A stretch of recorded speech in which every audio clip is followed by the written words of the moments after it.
Do you know what the best-selling business book of all time is? It's the Bible.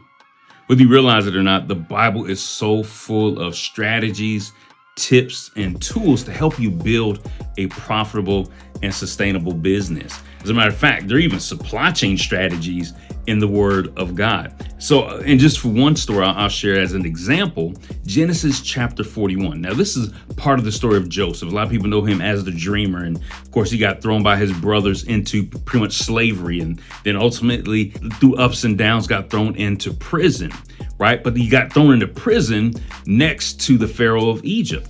And so through all that entire process, ultimately he got an audience with Pharaoh because he was able to interpret Pharaoh's dream. God actually gave him the wisdom to be able to do that, right? So how does this relate to supply chain?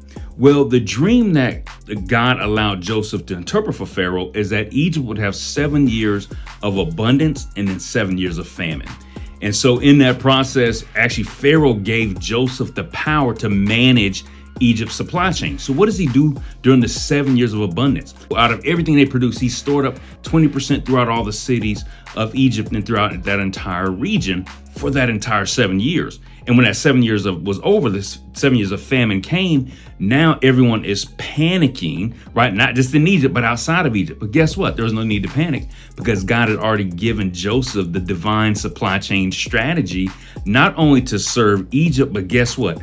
All the surrounding nations that couldn't support themselves, guess what? They had to come to Egypt, and Egypt was able to profit, right? Because it sold grain to all those other surrounding nations. And so when you think about your business, right, God can give you strategies, wisdom, and insight so you can profit even when others are panicking. So you're never without a solution. You're never without a strategy. You're never without insight. When you have that connection with God, your business is never without the opportunity to profit. So I hope you enjoyed this and think about it. Next time everybody else is panicking, how can you still be profiting?